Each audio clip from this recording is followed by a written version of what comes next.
Audio কথনে সবাইকে স্বাগত জানাচ্ছি। আজকে আমি একটি নতুন উপন্যাস শুরু করতে যাচ্ছি। উপন্যাসটির নাম হচ্ছে সুখের চাবি। লিখেছেন আশাপূর্ণা দেবী। উপন্যাসটি আমি মোট ২টি পর্বে ভাগ করে পড়ব। আজকে আমি পড়ছি প্রথম পর্ব।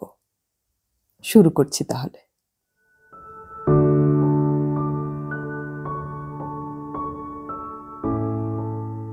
বিয়ে করবার কথা অমিতাভর নয়, সুজিতের। অমিতাভ বিয়ের কথা ভাবেওনি। বরং সুজিত যখন বলেছিল, তুইও লাগিয়ে দে না বাবা, এক যাত্রায় আর পৃথক ফল হয় কেন, সেই ক্লাস 1 থেকে দুজনে এক পথে এগিয়ে আসছি।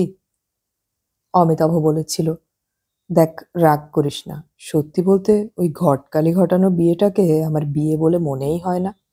ওতে না আছে স্বপ্ন, না আছে সাধনা। একটি তরুণীকে পণ্যদ্রব্যের মতো সাজিয়ে গুছিয়ে ঝুলিয়ে রেখেছে। আমি এক উন্নাসিক ক্রেতা গিয়ে তাকে নেড়ে চেড়ে দেখলাম, তারপর দরে বনল, আর পছন্দ হলো তো নিলাম, নচেত নাক তুলে চলে এলাম। এর থেকে জঘন্য প্রথা আর কি হতে পারে? সুজিত মুখ মলিন করে বলল, তা ভাই, আমাদের মতো গেরস্ত বাড়ির ছেলেদের ওর থেকে বেশি আর কি হবে? এই তো ২৭-২৮ বছর বয়স হয়ে গেল, প্রেম কি বস্তু জানতেও পারলাম না। না কোনো তরুণী আমায় দেখে মোহিত হয়ে ছুটে আসে, না আমি ধারে কাছে এমন কোনো তরুণী দেখতে পাই যে প্রেম নিবেদন করে বসি। যাদের ধারে কাছে দেখি সবই তো তুতো বোন আর তুতো বৌদি। ওটা অচল। তা বটে, অমিতাভ বলে। আমার অবস্থাও তার থেকে কিছু উঁচু দরের নয়, তবুও আমি এক্ষুনি আশা ছাড়তে রাজি নই। কে বলতে পারে হঠাৎ কপালে সোনা ফুলে যায় কিনা। তার মানে? সুজিত রাগ দেখিয়ে বলে, তার মানে আমার যখন বউ পুরনো হয়ে যাবে, গিন্নি হয়ে যাবে, তখন তুমি নবমিলনের মাধুর্য রস আস্বাদ করবে, এই তো? ঠিক আছে, তাই ভালো। এখন দয়া করে আমার কনেটা দেখতে যাবে তো, নাকি জঘন্য প্রথা বলে নাক তুলবে? অমিতাভ কাতর বচনে বলে, আমায় বাদ দে না বাবা, আমি আর না গেলাম তোর ওই ভাবি শ্বশুর বাড়ি। কারণ? কারণ কিছুই না, এমনি ওই মেয়ে দেখা ব্যাপারটাই কেমন। আরে বাবা, রাখতো তোর নীতি। সুজিত বলেছিল, পরার্থে নীতি বিসর্জনের একটা নজিরই না হয় দেখা। যাই বলিস, শুধু নিজে দেখে দুম করে একটা বিয়ে করে বসবো ভেবে ঠিক সাহস পাচ্ছি না। জুতো নয়, ছাতা নয়, পুরোপুরি একটা বউ, তাও বিদেশে গিয়ে, তাদের কোর্টের মধ্যে। উফ, মনে লাগছে না। আরো অনেক কথাই বলেছিল সুজিত। অগত্যাই পরার্থে নীতি বিসর্জনের নীতিতে সুজিতের কোণে দেখতে গেল অমিতাভ। আর যে অমিতাভ কোণে দেখে রিজেক্ট করা নিয়ে অত বক্তৃতা করল, সে নিজেই কোণেটাকে দেখে নাকচু করল। এরা কলকাতার মেয়ে, কলকাতার নয়, বাইরের। বাপ নেই, দাদা টাটায় কাজ করে, সেখানেই থাকে। দাদা বেচারা নিজে বোন ঘাড়ে করে কলকাতায় নিয়ে আসার থেকে অনেক সোজা মনে করেছিল দর্শকদের রাহা খরচ দেওয়া। সুজিতের অভিভাবকবর্গ সে ব্যবস্থা পাকা করে নিয়ে কোণে দেখতে পাঠিয়েছিলেন সুজিতকে আর তার বন্ধুকে, অবশ্য ওই রাহা খরচটা গোপন করে। তা সেটা গোপন থাকলেও আতিথ্যের আড়ম্বরটা তো অদৃশ্য রইল না। মেয়ে দেখার আগেই স্টেশন থেকে নিয়ে আসা, করজোড়ে স্নানাদির অনুরোধ, অতঃপর চর্বচস্য ভোজনের সুপরিপাটি ব্যবস্থা ইত্যাদি দেখা হয়ে গেল এদের। সুজিত চুপি চুপি বলে, দেখে তো মনে হচ্ছে ভীষণ ঘোরেল, আদর যত্নের প্যাচে ফেলে মুখ সেলাই করে দিতে চায়। অমিতাভ চুপি চুপি বলল, হুম, মনে হচ্ছে মেয়ে স্রেফ 20 গ্রাম, বাকি 80 গ্রামের বাটখারা হচ্ছে ওই অতি ভক্তি। তাই এসব অবশ্য আগে, কোণে দেখার আগে। কোণে দেখার পর সুজিত অসহায়ভাবে অমিতাভর মুখের দিকে তাকালো। আর অমিতাভ, সে তাকানো না দেখার ভান করে আকাশের দিকে তাকিয়ে রইল। মেয়ে কালো, বেশ কালো। এ যাবৎ সুজিতের অভিভাবককুল যেসব মেয়ে দেখেছেন এবং ছেড়েছেন, এ তাদের সকলের থেকেই ময়লা। অথচ মেয়ের নাক, মুখ, চুল, চোখ, গড়ন, পেটন প্রায় নিখুঁত। তবু সুজিত ওর মুখশ্রীর দিকে তাকাচ্ছিল আর দ্বিধাগ্রস্ত হচ্ছিল। আবার মনে পড়ছিল মা বলে থাকেন, সর্বদোষ হরে গোড়া। অতএব ধরে নিতেই হবে সর্বদোষাশ্রিতা শ্যামা। নিজেই বিয়ে করবে, তবু একে পছন্দ করে গেলে নেহাত গেরস্ত ঘরের ছেলে জনচিত মনোভাবে বাড়িতে কে কি বলবে না বলবে ভেবে ঘামতে লাগলো। অমিতাভ দিব্যি আকাশের শোভা দেখছে, অতএব কনুইয়ের খোঁচা। অমিতাভ ইশারায় জানালো মতামত ক্রমশ প্রকাশ্য। কনের নামটা একটু অদ্ভুত। কনের দাদা ঈষৎ হেসে বললেন, আমাদের ঠাকুমার রাখা নাম। ঠাকুমার শখ করে রূপকথা থেকে নাম রেখেছিলেন কাঁকন মালা। ওই মালা মালা করে ডাকা হয়। ভদ্রলোকের মুখে আশার দীপ্তি। ভাবেন বুড়ো বুড়ি যে কেউ আসেনি সেটাই বাঁচন। ইয়াংম্যানদের মধ্যে সভ্যতা বোধ আছে, চট করে না করতে পারবে না। তাছাড়া করবেই বা কেন? মালার রংটাই ময়লা, আর কোথায় খুঁত আছে? তা বাড়ির লোক ময়লাই বলে, বাইরের লোক বলে কালো। মেয়েরা বিদুষী হচ্ছে বা প্রতিটি বিষয়ে পুরুষের সমকক্ষ হচ্ছে বলেই যে তার রূপের অঙ্কটা গৌণ হয়ে গেছে তা তো নয়। প্রেমে পড়াপড়ি হলো তো হলো, সে আলাদা কথা। সে তো চিরকালই ছিল যার সঙ্গে যার মজে মন, সেখানে রূপগুণের বিচার নেই। ঘটকালি ঘটিত বিয়েতে এম.এ. পাশ মেয়েরও রূপটাই মুখ্য ধরা হয়। অবশ্যই কালো কুলোদের কি বিয়ে হচ্ছে না? হচ্ছে। অনেকগুলো আধখালি ট্রাম ছেড়ে দিয়ে অবশেষে একখানা ভিড়ের ট্রামে উঠে পড়ার মতো অবস্থায় হচ্ছে। সুজিতের ঠিক তেমন অবস্থা আসেনি।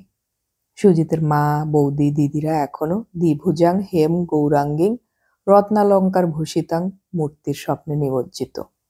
আর সুজিতের বাবা এ পক্ষকে চিঠিতে জানিয়েছিলেন, ফটোয় রং বোঝা সম্ভব নয়, প্রকৃত ফর্সা না হইলে মেয়ে দেখাইবার প্রয়োজন নাই। তৎসত্ত্বেও কাকনমালার দাদা নীলকমল বসু রায় মেয়ে দেখতে আসার জন্য নির্বেদ প্রকাশ করেছিল। হয়তো মুখ্যমি, হয়তো দুরাশা, প্রকৃতপক্ষে দুটো একই। বোনের মুখ সৌন্দর্য আর গঠন সৌন্দর্যের প্রতি আস্থা রেখেছিল নীলকমল, কিন্তু বালি দিয়ে সমুদ্র বাঁধা গেল না। অমিতাভ এই ঘরে এসে বলল, পছন্দ যদি করিস তো নিজ দায়িত্বে কর বাবা, আমি এর মধ্যে নেই। মাসিমা, বৌদি, দিদিরা 100 বার করে বলেছেন, তোমার উপরই ভরসা। সুজিতটা তো 1 নম্বরের নার্ভাস। মেয়েকে ব্ল্যাক পেন্ট করেছে কিনা দেখো ভালো করে। তা সত্যি বলতে পেন্ট করলে আমিও নির্ঘাত বুদ্ধ বনে যেতাম, কিন্তু এই যে বিধাতার তুলি, এ মেয়ের নাম কৃষ্ণা রাখা উচিত ছিল। কিন্তু ভাই, সুজিত বলে, মুখ চোখ তেমন মন্দ নয়। ওই তো বললাম বাবু, করবে তো নিজ দায়িত্বে করো। এ যদি আমার ব্যাপার হতো আমি হয়তো ভাবতে বসতাম না, কিন্তু তোমাদের বাড়ির ব্যাপার, শেষে গালমন্দ খেতে পারবো না। সুজিত বন্ধুর অসহযোগিতায় অসহায়তা বোধ করলেও রংটার কথা ভেবে মনস্থির করে ফেলল। অর্থাৎ জবাব দিয়ে যাওয়াটাই সুস্থির করল। দেখল কালো বউ শব্দটাই শ্রুতি পীড়াকর। মেয়ে দেখার সময় এরা কথা বেশি বলেনি। কনের দাদা যখন বলেছিল, আপনাদের যা জিজ্ঞেস করবার করুন, তখন কনের চোখে যেন একটা বিদ্যুৎ জ্বালা ঝলসে উঠতে দেখেছিল এরা। কাজেই ব্যাপারটাকে সামলে নিয়েছিল অমিতাভ। কাজ কি বাবা বেশি কথায়? একালের মেয়েরা শোনা যায় কনে দেখার আসরে প্রশ্নোত্তরের মাধ্যমে অনেক সময় বরপক্ষকে ঢিট করে দেয়। তাই অমিতাভ বলেছিল, জিজ্ঞেস করার কিছু আছে বলে তো মনে পড়ছে না। নাম জেনেছি, কোয়ালিফিকেশনও জেনেছি, আর কি প্রশ্ন করব? রান্না জানেন কি না? মোচার ঘন্টতে কতটা গুড় দিতে হয়? সাহস নেই, বকুনি খাবার ভয় আছে। কাকনমালার চোখের বিদ্যুৎ জ্বালা অন্তর্হিত হয়েছিল, কিন্তু দাদা বোধ করি ভেবেছিল এটা ওদের পাশ কাটানো, তাই ব্যস্ত হয়ে বলেছিল, না না, কাজকর্মে কেউ ওকে ঠকাতে পারবে না। সে প্রশ্ন না করলেও ক্ষতি নেই, তবে ইনি ইচ্ছে করলে অন্য কিছু প্রশ্ন করতে পারেন, রুচি, পছন্দ, মতামত ইত্যাদি। অর্থাৎ বেচারা এই কনে দেখাটাকেও দীর্ঘ বিলম্বিত করে বোনের গুণের বর্ণনা করতে চায়। ইনি অর্থে অবশ্য সুজিত। সুজিত হঠাৎ এই আক্রমণে নার্ভাস না হয়ে পারে না, এবং খুব একটা স্মার্ট হবার জন্যই বোধহয় দুম করে বলে বসে, আপনি কবিতা ভালোবাসেন? মেয়েটি চোখ তুলে গম্ভীরভাবে বলে, না। না? কবিতা ভালোবাসি না এ কথা কেউ স্পষ্ট গলায় উচ্চারণ করতে পারে? প্রায় স্তম্ভিতই হয়ে গিয়েছিল ওরা। কবিতা যারা পড়তে পর্যন্ত পারে না, মানে বুঝতে মাথার চুল ছেড়ে, তারাও তো স্বীকার করে না ভালোবাসি না। থতমত সুজিত বলে ফেলেছিল, ভালোবাসেন না? আশ্চর্য তো। মেয়েটি মৃদু হেসে বলেছিল, আপনি কবিতা খুব ভালোবাসেন বুঝি? সুজিত কি উত্তর দিতে পারত? কি উত্তর দিত? ঈশ্বর জানেন কি দিত। কিন্তু কাকনমালার দাদা তাকে রক্ষা করলেন। বলে উঠলেন, এই মালা, ভদ্রলোকদের রাগাচ্ছিস কেন? কবিতা তুই ভালোবাসিস না, না? আসল কথা এই দেখানো টেখানো মানে বুঝতেই তো পারছেন। আচ্ছা চলুন আমরা ও ঘরে গিয়ে বসি। ও ঘরে গিয়ে এদের বসিয়ে নীলকমল বসুরায় বোধ করি আহারাদির ব্যবস্থায় তৎপর হতে যান। কিন্তু একটা কথা এরা শুনতে পায়, আচ্ছা তুই এরকম করিস কেন বলতো? উত্তরটা আর শোনা যায় না। যেটা শোনা যায় সেটা খুব সম্ভব বসুরায় গিন্নির। মহিলাটি বলেন, একজনের মজা আরেকজনের সাজা। তারপরে হঠাৎ নিঃশব্দ হয়ে যায় ভেতরটা। খাওয়া দাওয়ার পর ট্রেনে তুলে দিতে এসে বসুরায় বললেন, তাহলে আমি কি কিছু আশা করতে পারি? অমিতাভ মৃদু হেসে বলে, আশা কখনো ছাড়তে নেই, তবে বুঝতেই তো পারছেন আমরা নিমিত্ত মাত্র। কর্তৃপক্ষের কাছে রিপোর্ট দাখিল করি, অতঃপর যা করণীয় তারাই করবেন। ট্রেনে চড়ে সুজিত বলেছিল, ভদ্রলোককে ঝুলিয়ে রাখলি কেন বাবা? বলে এলেই তো হতো, আমরা আর একটু ফর্সা মেয়ে খুঁজছি। পাগল হয়েছিস? তাই বলে মুখের ওপর? ওতেই বুঝে নিয়েছে। তবে বলবো, এবারে তোর মা বৌদি দিদিদের রং বাদ দিলে সুন্দরী। মা বলবেন নুন বাদ দেওয়া তরকারি, মানে রংটা যে বেশ কালো, উজ্জ্বল শ্যামও বলার উপায় নেই। তা ঠিক, অমিতাভ বলেছিল নিকষ কালো। ওরা বাড়ি এলো, আর সুজিতের বাবা অতঃপর একখানি পত্রাঘাত করলেন শ্রীমান বসুরায়কে। ও বিয়ে ভেঙে আবার অন্যত্র সম্বন্ধ হতে লাগলো সুজিতের। এটা ছিল এ নাটকের প্রথম অঙ্ক। দ্বিতীয় অঙ্কে দেখা গেল এক আকস্মিক ঘটনা। অমিতাভ বিয়ের তোড়জোড় করছে, কনে দেখার কথা উঠছে। সুজিত বলে, যাক, সুমতি হলো তাহলে। কারো বউই তাহলে আগে পুরনো হয়ে যাচ্ছে না? অমিতাভ মৃদু হেসে বলে, তা কি কিছু বলা যায় কখন কার জোটে? তোর সহায় 1 ডজন গার্জেন, তারা তোর হাল ধরে আছেন, আর বেচারা আমি একেবারে নিরলম্ব নিঃসহায়। সুজিত হেসে বলে, তোমার ব্যাংক ব্যালেন্সই তোমার সহায় বাবা। ও বস্তুটা একাধারে মা, বাপ, ভাই, বন্ধু, ঠাকুমা, পিসিমা, দিদি, বৌদি সব, বুঝলে? অতএব তোমার কোনেই আগে জুটে যেতে পারে। তা সুজিতের ভবিষ্যৎবাণী সত্যি হয়। কদিন পরে অমিতাভ এসে বলে, না, দেখছি আমার বউটাই আগে পুরনো হয়ে যাবে, বুঝলি? ঠিক করে ফেললাম একটা। ঠিকই করে ফেললি? সুজিত আহত গম্ভীর দৃষ্টি তুলে বলে, আমাদের একবার দেখালিও না? অমিতাভ হাসল। অমিতাভর মুখেও লজ্জার আভাস দেখা দিল। বলল, তোর তো দেখা মেয়ে। দেখা মেয়ে? সুজিত হাঁ করে তাকালো। তারপর বলল, অন্ধকারে রাখছিস কেন বাবা, বল না। কবে কোথায় সেই শুভ দর্শন ঘটল? কলেজে, ইউনিভার্সিটিতে? সেই অরুণাভা মিত্তির নাকি, না স্বপ্না ঘোষ? লাইব্রেরিতে আরো একটা কোনো মেয়ের সঙ্গে যেন আড্ডা? অমিতাভ বলল, বাজে কথা বলিস না। কোনোদিনই কোনো মেয়ের সঙ্গে আমি আড্ডা মারতে যাইনি। অরুণাভা মিত্তির বলে কোনো মেয়েকে দেখেছি বলেও মনে পড়ে না।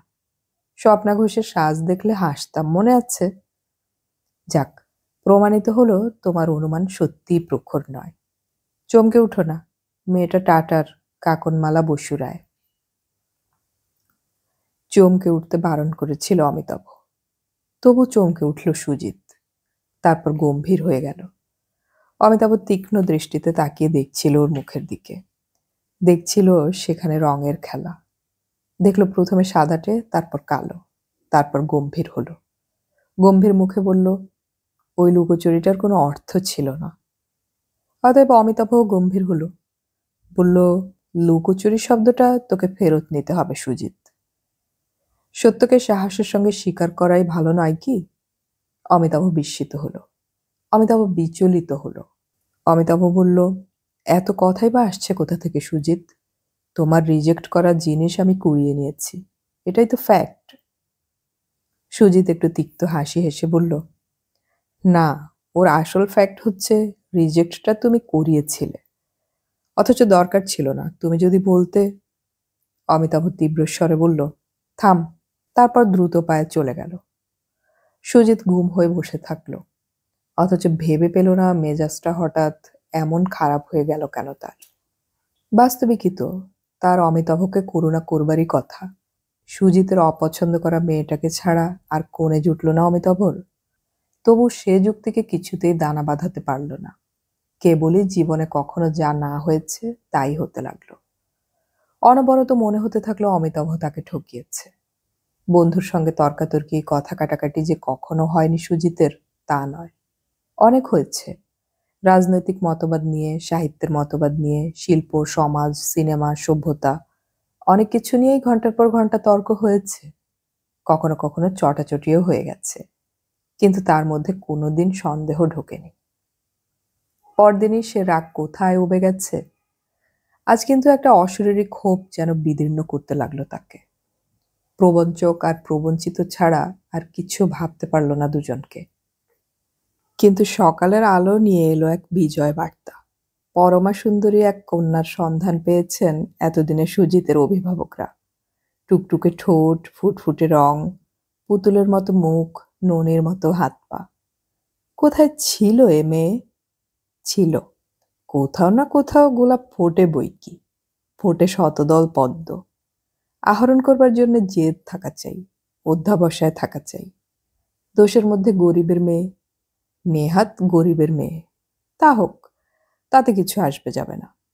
সেই ঘরে এমন রাজকন্যার মতন মেয়ে হলো কি করে, সেটাই আশ্চর্য। কিন্তু জগতে কত আশ্চর্যই তো ঘটে।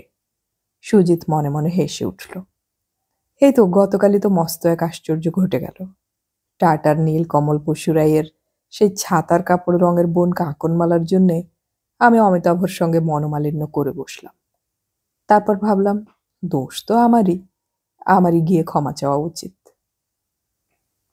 গেল পরদিন, গিয়ে বলল, ভাই, জানিসই তো আমি চিরকালে বর্বর, কাজেই ইত্যবসরে কালকের সেই বর্বরতাকে ক্ষমা করে ফেলেছিস আশা করছি। যদি না করে ফেলে থাকিস তো করে ফেল। স্বস্তি কাল থেকে অমিতাভ পাচ্ছিল না। বিয়ে বলে কথা, তার প্রারম্ভে যদি সুজিতের সঙ্গে ঝগড়া হয়ে যায়, কোথায় আমোদ, কোথায় সুখ। অথচ ঠিক কোন বার্তা নিয়ে আবার যাবে ভেবে পাচ্ছিল না। এই অবস্থাটা তো রেখে দেওয়াও যায় না। সুজিত নিজে আসাতে হাতে চাঁদ পেল।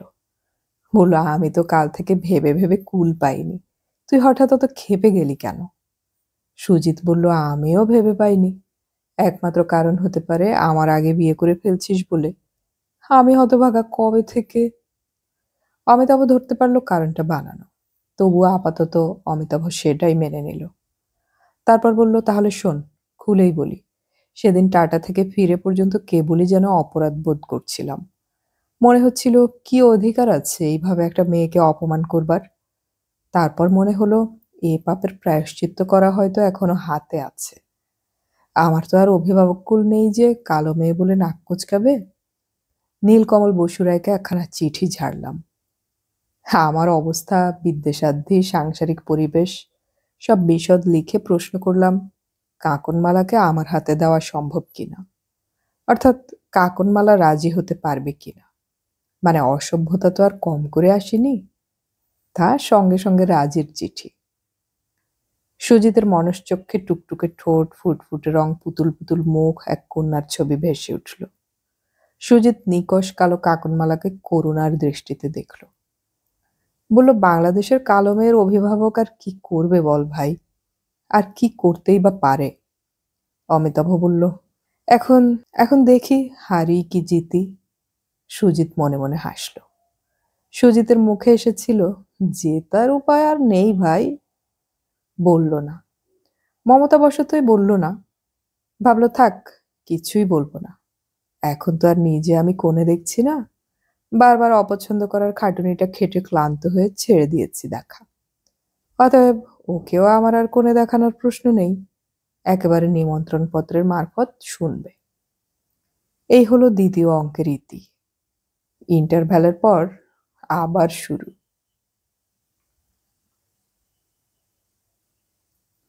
অমিতাভর ব্যাংক ব্যালেন্স প্রচুর থাকলেও এবং সেটাই একাধারে মা বাপ ভাই বোন ঠাকুমা পিসিমার ভূমিকা নিতে পারলেও দেখা গেল অপচয়, বিশৃঙ্খলা আর অপরিপাট্যের একটা চরম নিদর্শন দেখিয়ে বিয়েটা সারল অমিতাভ।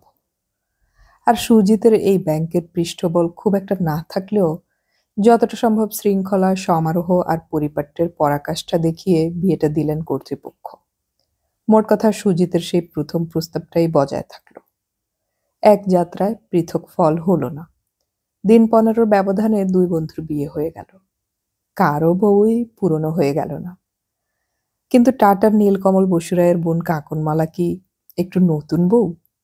বিয়ের কনে ও যেন একেবারে ঘর করে পুরনো হয়ে যাওয়া ঘরণী। একদিনের জন্য কেউ ওর গহনা কাপড়ে মোড়ার চেহারা দেখল না।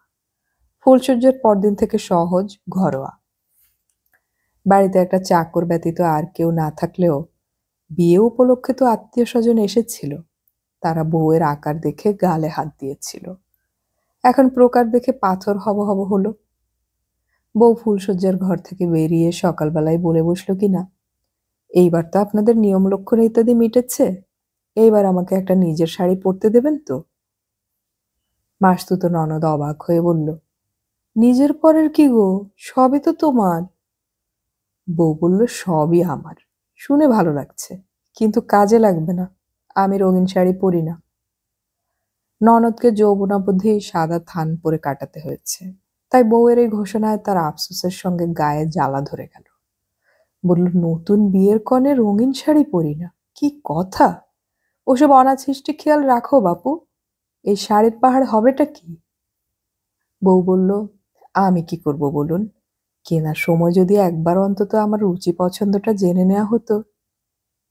চমৎকার! বিধবা ননদ রেগে উঠে বলে, এই কথা এতখানি বয়সে এই প্রথম শুনলাম বউ। বউ হেসে বলল, তার নতুন কথা শোনাবার জন্যই তো নতুন বউরা আসে। ননদ অবাক হতেও ভুলে গেল। তারপরে নতুন কনে একখানা কালো পাড় সাদা শাড়ি জড়িয়ে ভাড়ার ঘরে এসে হাজির। বায়না কি? না, কাজ করব। কাজ করবে? কিসের কাজ করবে তুমি? যা হোক, কিছু না করে কখনো থাকা যায়? ননদের মাথায় রক্ত চড়ে যায়। কাল যার বিয়ে হয়েছে আজই বলে ভাড়ারের কাজ দাও, এরপর হয়তো এক্ষুনি শুনতে হবে ভাড়ারের চাবি দাও। ননদ বিরক্ত হয়ে বলল, তোমার ঘর সংসার, তোমার জিনিসপত্র, সব দেখে শুনে নাও নিজেই, আমরা তো দুদিনের পাখি। বউ আর কিছু বলল না। যেখানে সবাই মিলে কুটনো কুটছে সেখানে গিয়ে বসে পড়ল। এরা আড়ালে বলতে লাগলো, ভগবান, রূপই না হয় না দিয়েছ, স্বভাবও একই বিশ্রী। দুদিন না যেতেই দেখা গেল বউ সকলের সামনে অমিতাভর সঙ্গে কথা বলছে। মাথায় কাপড়, সে কথা উজ্জ্ব থাক। চলে যাবার দিন মাসতুতো ননদ আবারও উপদেশ দিতে বসে। বলে, দেখো বউ, তুমি আমার কথা নেবে না তা জানি, কিন্তু আমার বলবার আমি বলছি, এ স্ত্রী মানুষ যখন তখন হাত দুখানা খালি করো না, ওতে স্বামীর অকল্যাণ হয়। বউ বলল, রাতে শোবার সময় গায়ে গয়না থাকলে আমার গায়ে ফোটে। ননদ বলল, তা তো ফুটবেই, সে যে কথা আছে না, বাপের জন্মে নেইকো চাষ, ধানকে বলে দুব্ব ঘাস। এ সেই তাই, গয়না নাকি গায়ে ফোটে। নেমন্তন্নে যারা এসেছে তারা সকলেই দূর সম্পর্কের, তেমন নিকট কেউ নেই। এদের কাজই হলো নতুন বইয়ের ব্যাখ্যান করা। বউয়ের শুধু রঙই যে রক্ষাকলের মতো তা তো নয়, বউয়ের হাঁটা চলা কথা বলা একেবারেই অদ্ভুত। মোট কথা, অমিতাভর কোণে দেখে হায় হায় করে মরছে সবাই। এই বউ, ছি! সুজিতের দিদি বৌদিরাও এসে দেখে গিয়েছিল। তারা বাড়ি ফিরে যুক্ত করে শ্রী ভগবানকে প্রণাম জানিয়ে বলল, উফ, কি রক্ষাই করেছ তুমি, ওই রূপে গুণে আলো করা বউ আসছিল আমাদের বাড়ি। তারপর সবাই সাব্যস্ত করে নিল টাটার বসুরায়রা কোন রকম গুণতুক জানে এবং ভুলে সেটা সুজিতের উপর প্রয়োগ না করে অমিতাভর উপর করেছে। ভগবানকে ধন্যবাদ জানালেও অমিতাভর মতো অমন দামি ছেলেটা যে এমনভাবে বাজে খরচ হয়ে গেল তার জন্যও হা হুতাশ করল সবাই। বউয়ের নামেরও কি তেমনি বাহার। কাকনমালা। নিজেদের বউ চম্পার সঙ্গে তুলনা করে ফুরোতে পারে না ওরা। চম্পা যেন নববধূর আদর্শ, শান্ত, নম্র, ধীর, সভ্য। এ যুগে এরকম দুর্লভ। সুজিতের মা বললেন, গরিবের মেয়ে এনে এটিই লাভ। রূপ আর রূপও দুই আনলে বউ অহংকারে মটমট করত। এ ওই ঘাটতিটাতে নরম হয়ে আছে। সুজিতের দিদিরা বলল, সুজিত, কি ফাড়াটাই না কেটেছে তোর। কপালে ছিল লক্ষ্মী লাভ। যাই বলিস, বিয়ে অনার্স বউ নিয়ে কি ধুয়ে জল খেতিস। রূপ না হয় দেননি ভগবান, কিন্তু গুণ তো মা বাপের শিক্ষা। হোক কি, অষ্টমঙ্গলা হয়নি এখনো, বউ ৮ পরে শাড়ি পরে ঘুরে বেড়াচ্ছে, রান্নাঘরে যাচ্ছে, ভাড়ার ঘরে যাচ্ছে, বরের খাবার সময় দুবেলা কাছে বসছে এবং ঝি চাকরকে শুধোচ্ছে তারা খেয়েছে কিনা, যেন এতদিন ওরা না খেয়ে থেকেছে। আর চম্পা, চম্পা যেন নবরার প্রতীক। চম্পা পান সাজবে, চম্পা জল ভরবে, চম্পা আলু ছাড়াবে, কিন্তু সাত চড়ে রাগ করে না চম্পা। তা বলে সুজিতের সঙ্গে কি আর কথা বলে না? সুজিতের সঙ্গে অনেক কথা বলে, এখানের কথা ওখানের কথা, কিন্তু যেন ভয়ে ভয়ে, সন্তর্পণে। সুজিত বলল, তোমার এত রূপ, তুমি এত ভীতু কেন? চম্পা গম্ভীরভাবে বলে, রূপের অহংকারে পতন হয়। সুজিত অবশ্যই এমন একটা অদ্ভুত উত্তরের জন্য প্রস্তুত ছিল না।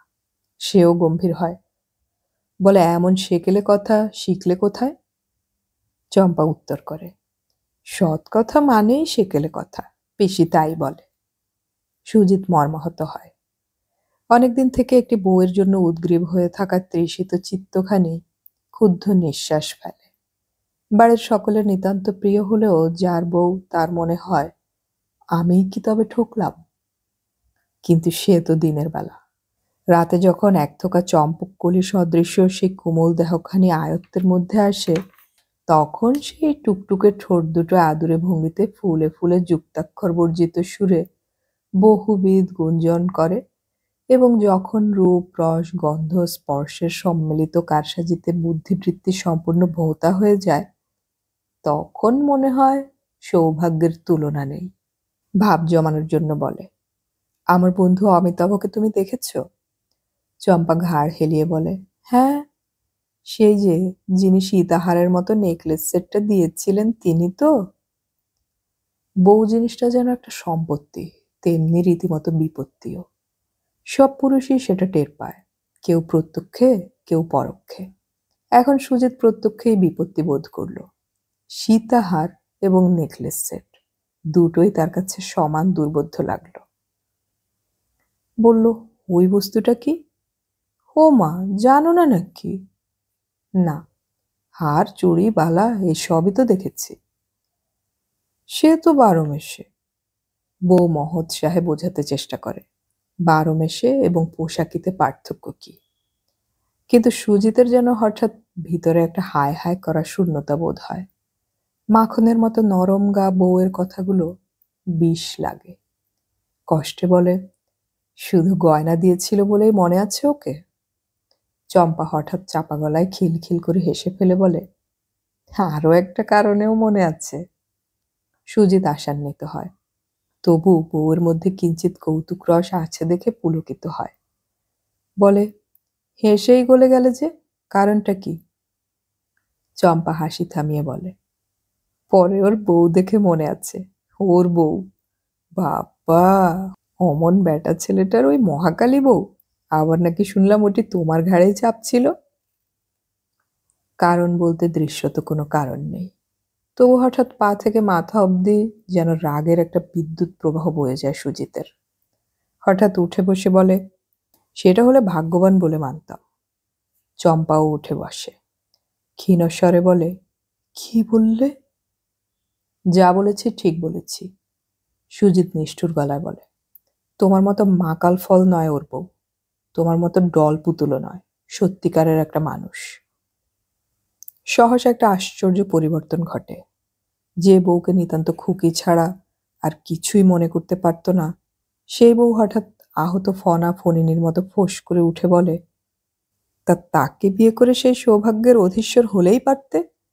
কেউ তো পায়ে ধরে সাধতে যায়নি আমায় না ওগো বলে। অভিমানটা তবু আশাপ্রদ, কিন্তু এই কথা কটাই কি একটু সভ্য সুন্দর ভাষায় বলা যেত না? সেই বলাটাই কি মর্মস্পর্শী হতো না? হয়তো হতো, হয়তো সুজিত নিজের কথায় লজ্জিত হতো, কিন্তু চম্পার কথা শুনে মনে হলো সে যেন তার জেঠিমার মুখের কথা শুনছে। রাগে ব্রহ্মাণ্ড জ্বলে গেল। আরেকবার মনে হলো অমিতাভ ইচ্ছে করে তাকে ঠকিয়েছে। অমিতাভ নিজের জন্য সরিয়ে রাখবে বলেই সুজিতকে বুঝিয়েছে ফলটা টক। অমিতাভ তার বন্ধু, এই কথা এখন আর বলতে ইচ্ছে হচ্ছে না। কটু মন্তব্যে বিঁধতে ইচ্ছে করছে তাকে। কিন্তু মনস্তত্ত্বের আর একটা মজার দিক আছে। যেদিন সুজিত অমিতাভর বিরুদ্ধে রোষ, ক্ষোভ এবং তীব্র একটা ঈর্ষার ভাব নিয়ে নিজের মধ্যে নিজে বিদীর্ণ হতে থাকে, ঠিক তার পরদিনই ছুটে যায় অমিতাভর কাছে একটা অপরাধীর ভাব নিয়ে। কেন? অমিতাভ কি নিজের ঘরে বসে সুজিতের ভিতরের জ্বালা, গ্লানি আর হিংসার ক্লেদাক্ত রূপ দেখতে পায়? পায় না, তা সুজিতও জানে। কিন্তু যে মন একদা অমিতাভর জন্য সব দরজাগুলো খুলে রাখত, সেই মন যেন তীব্র ভর্ৎসনার দৃষ্টিতে তাকায়, যেন সুজিতের সংকীর্ণতাকে, ক্ষুদ্রতাকে ধিক্কার দিয়ে ওঠে। তাই পরদিনই ছোটে অনেকখানি অনুতাপ আর অনেকখানি উদারতা নিয়ে। আজ রাত্রির এই জ্বালার প্রতিক্রিয়া থাকলো তোলা। সকালবেলা বৌদি চপলা এসে অভিযোগ হানে, কি বলেছ রাতে চম্পাকে? কেঁদে কেটে একসা করেছে বেচারা। বৌদির ওই সহানুভূতির অন্তরালে বেশ একটা মজা দেখার মজা দেখতে পায় সুজিত। নতুন বউয়ের রূপগুণকে ধন্য ধন্য দেওয়ার ব্যাপারে সেও একজন হলেও একেবারে নির্মল চিত্তে যে সেটা সম্পাদিত হয়নি তা বুঝতে অসুবিধা হয় না। কজনেই বা পারে এহেন ক্ষেত্রে চিত্তে সে নির্মলতা আনতে? মেয়েদের যা নামক সম্পর্কটা তো প্রায় সতীনেরই সমগোত্র। অতএব দেওরের বউয়ের বোকামিতে চপলা একটু চপল রস পাবে, সেটাই স্বাভাবিক। কিন্তু সুজিতের সে রসভাব দেখে মাথার মধ্যে আগুন জ্বলে ওঠে। তবু বাইরে গাম্ভীর্য বজায় রেখে বলে, আপনাদের চম্পার কাঁদবার মতো কথা এত বেশি বলে থাকি যে ঠিক কোন কথাটার জন্য তিনি একসা করছেন ঠিক বুঝতে পারছি না। আহা বাপু, এই যে তোমার বন্ধু অমিতাভর বউ নিয়ে কি ঠাট্টা করেছ, বেচারা ঠাট্টা তামাশা একেবারেই বোঝে না। সুজিতের কপালের রেখাগুলো গভীর খাঁজ কাটে। সুজিতের মুখের রেখায় রেখায় একটা উগ্র নিষ্ঠুরতার ছাপ ফুটে ওঠে। আর তার সঙ্গে মিলিয়ে কঠিন শুকনো গলায় বলে ওঠে, যেটা ঠাট্টা নয় সেটাকে ঠাট্টা বলে চালাতে চেষ্টা করে লাভ কি বৌদি? সাপকে দড়ি বললে তো আর সাপের বিষ চলে যায় না। অমিতাভ আমার থেকে অনেক বেশি ভাগ্যবান, সেটা তুমিও না বুঝছো তা নয়। বলে চটিটা পায়ে দিয়ে বেরিয়ে যায়। অমিতাভ হৈ হৈ করে ওঠে, বলে আয় আয়, কতদিন পরে বিয়ে করে তুইও গোল্লায় গেছিস, আমিও গোল্লায় গেছি।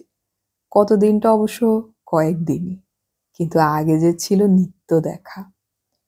কাকনমালা চা ঢালছিল, একইভাবে হাতের কাজ করতে করতে বলে, তাহলেই দেখুন সুজিত বাবু, কত শক্তি ধরি আমরা।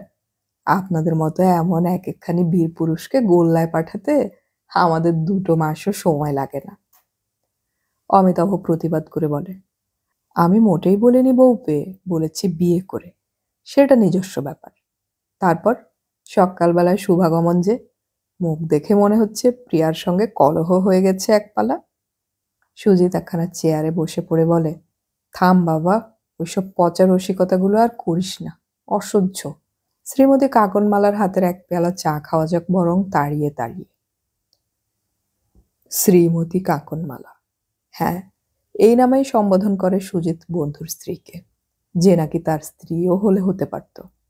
আর সেই সুযোগ সুজিত হেলায় হারিয়েছে।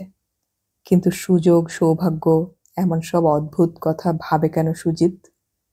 চম্পার বরের মুখে এ কথা শুনলে লোকে তাকে পাগল বলবে না?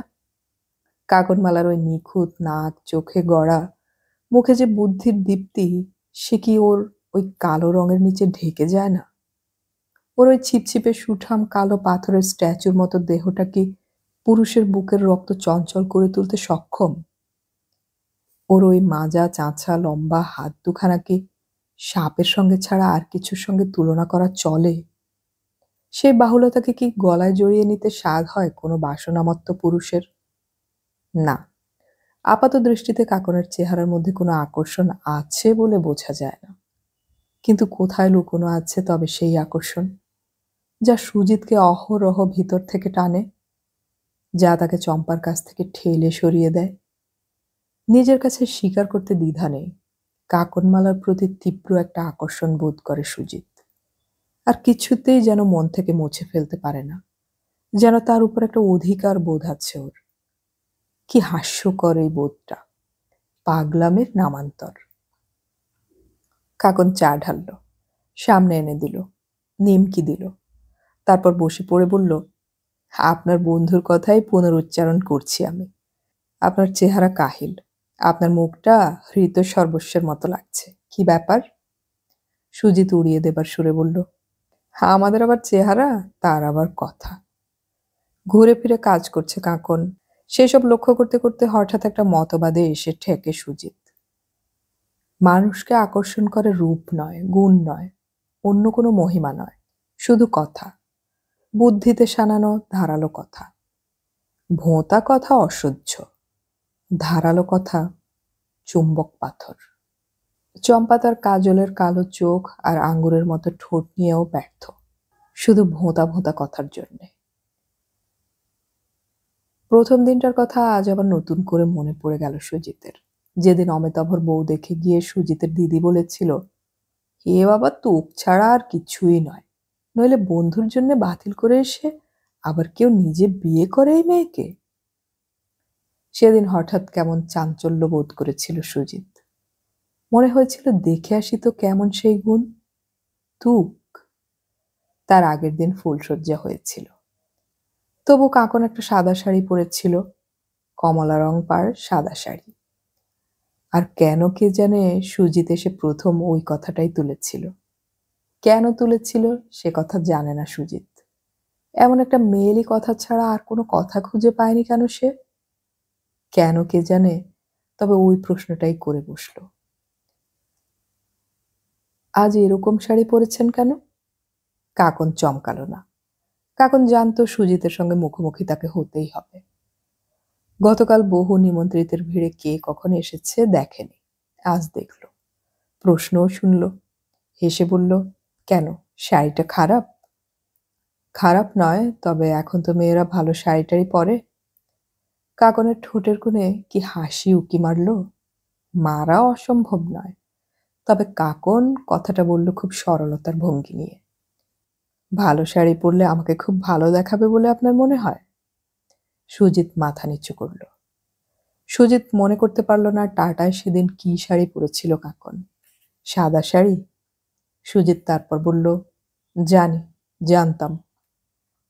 কি হলো, কি জানলেন, কি জানতেন? জানতাম এইভাবে একদিন মাথা নিচু করে দাঁড়াতে হবে আপনার সামনে। এই দেখুন। কাকনমালা কাকন বাজানোর সুরে হেসে উঠে। ভুলটা কোথায় হলো? পরস্ত্রীর সামনে হেড মুন্ডে দাঁড়ানোই তো বিধি, লক্ষণের দেশ আমাদের। বলুন, বলে নিন, বলে নিঃশ্বাস ফেলেছিল সুজিত। সুজিতের বউ তখন অষ্টমঙ্গলা সেরে বাপের বাড়ি গেছে। সুজিত ভাবল, চম্পাকে কি কোনোদিন হেসে উঠতে দেখেছে ওই কদিনের মধ্যে? না, চম্পা শুধু ওর লাল টুকটুকে ঠোঁটের ফাঁকে মুক্তোর মতো দাঁত দেখিয়ে শান্ত হাসি হাসে। সুজিতের একবার মনে পড়ল, চম্পার মাথার উপর আধ ডজন গিন্নি, কিন্তু তা না থাকলেই কি চম্পা এমন হাসতে পারত? চম্পার পিসি কি শেখাননি মেয়ে মানুষের উচ্চ হাসি সর্বনাশী? কাকন ওর চিন্তা ভঙ্গ করেছিল। বলেছিল, দেখুন, আমি তো এদের বাড়ির নতুন কনে, গিন্নিপনা করা বোধহয় ঠিক নয়, কিন্তু সেটা করবার মতো কাউকে দেখছিও না। বাড়ির সর্বত্রই তো দেখছি দেদার মিষ্টি, অতিথি সৎকারের ভারটা হাতে নিলে কি দোষ হবে? সুজিত নিষ্পলকে দেখছিল ওর দিকে। সুজিত যেন ভাবছিল, টাটার ইলেকট্রনিক ইঞ্জিনিয়ার নীলকমল বসুরায়ের বসবার ঘরে এই মেয়েটিকেই কি দেখেছিল সুজিত? সেদিন সে মেয়ে হেসে ওঠেনি কেন একবারও? কি হলো, বন্ধু বাড়ি নেই বলে কি বন্ধুপত্নীর আতিথ্য নিতে কুণ্ঠিত হচ্ছেন? সুজিত তাড়াতাড়ি বলে উঠল, না না, কি বলছেন? কিন্তু মিষ্টি তো আর খেতে ইচ্ছে করছে না। ও বাড়িতেও তো কয়েকদিন ধরে ওই মিষ্টি পর্বই চলছে। বরং এক পেয়ালা চা, বলেই একটু হেসে ফেলল। অসুবিধে ফেললাম তো? আপনি কি জানেন এদের কোথায় কি? মেয়েদের ওটা জেনে নিতে খুব বেশি সময় লাগে না, বলে চলে যায় কাকন। একটু পরে আসে এক পেয়ালা চা হাতে করে। হাত বাড়িয়ে নিয়ে সুজিত প্রশ্ন করে, অমিতাভ কোথায়? কাকন হাত উল্টে বলেন, ভগবান জানেন। একটু পরেই কিন্তু অমিতাভ এসেছিল। তখন সুজিত উঠে দাঁড়িয়েছে। অমিতাভ আবার ওকে টেনে বসালো। হেসে বলল, ভালোই করেছিস, আমার অসাক্ষাতে প্রথম আলাপ করে নিয়েছিস। আমি একটা বাধার প্রাচীর হয়ে দাঁড়াতাম হয়তো। কাকন বলল, স্ত্রীর সঙ্গে বন্ধুর অবাধ আলাপের সুযোগ করে দিতে যে চায় তাকে কিন্তু বুদ্ধিমানেরা নিজেদের দলের লোক ভাববে না। সুজিতের মনে হলো কথা বলার ভঙ্গি কি সুন্দর। অমিতাভ হেসে উঠে বলল, আমাকে হঠাৎ বুদ্ধিমানের দলের লোকে ভাবতে যাবে কেন? এ পর্যন্ত এমন কি বুদ্ধির পরিচয় দিয়েছি? সুজিত আবার উঠে দাঁড়িয়ে বললে, অন্তত একটা বিষয় দিয়েছ। যাবার জন্য পা বাড়িয়েছিল। কাকন আবার তেমনি কাকন বাজানো সুরে হেসে উঠে বলল, দেখছো তো তোমার বন্ধু কেমন গুণগ্রাহী, তবে একটু দেরিতে বোঝেন। এই যা। এই স্পষ্ট প্রখর কথায় আর একবার মাথা হেঁট করল সুজিত। বেরিয়ে এলো। চলে আসার সময় সারা রাস্তা সেই হাসিটা কানের ভিতর বাজতে লাগলো মনের ভিতর। তারপর ভাবলো, বেশি যাব না অমিতাভর ওখানে। প্রতিদিন একত্র হওয়ার পালা এবার ফুরোবে, সেটাই স্বাভাবিক। অনিবার্য পরিবর্তনকে ঠেকাতে যাওয়া মূর্খতা। বিয়ে হয়ে গেলে পুরো হৃদয়টা বন্ধুর জন্য বিকিয়ে রাখা সম্ভবও নয়। বাড়ি ফিরে দেখলো সারা বাড়িতে একটা হাসির হিল্লোল। একটা কিছু হাসির ব্যাপার ঘটেছে নিশ্চিত। বড় সংসারে এমনই হয়। সামান্য কথা, সামান্য ঘটনা পাঁচজনের মুখে মুখে ফিরে অনেকখানি হয়ে ওঠে। আজকের হিল্লোলটা কিসের? চম্পার চিঠি এসেছে। বাড়ির প্রত্যেকটি সদস্যকে জনে জনে চিঠি দিয়েছে চম্পা। কিন্তু সেটা তো আর হাসির কারণ নয়। সেটা প্রশংসার, সেটা কৃতজ্ঞতার। উল্লাসের হাওয়াটা সুজিতের চিঠি। সুজিতকে যে চিঠিটা দিয়েছে চম্পা, সেটা ওর বৌদি হাতের মুঠোয় নিয়ে বেড়াচ্ছে। বলছে, একদিন আমাদের সকলকে সিনেমা দেখানোর প্রতিশ্রুতি দেবে, তবে ছাড়ব। সুজিত আসতেই সেই কৌতুক কথা ধ্বনিত হয়। হুম হুম হুম, দেব না। আগে কথা চাই বাড়ি শুদ্ধ সকলকে। সুজিত অবজ্ঞা ভরে বলে, জিনিসের তুলনায় অনেক দাম হাঁকছেন, নেওয়া হলো না। চলে গিয়ে ঘরে বসলো বিনা ব্যস্ততায়। কিছুক্ষণ পরে বৌদি এলো। চিঠিটা সামনে ফেলে দিয়ে বলল, নাও বাবা, কে সাপ মন্নি কুড়োবে। তবে খুব যা হোক দেখালে ভাই। বিয়ে হতে হতে এত কৃপণতা। একদিন সিনেমা দেখতে চাইলাম। সুজিত বলল, শুধু সিনেমা দেখতে চাইলে? একদিন কেন, 11 দিন দেখাতে রাজি আছি। কিন্তু কানা করার জিনিসের বেশি দাম দিতে রাজি নই। কানা করা? খুব যে, বলে চলে গিয়েছিল বৌদি।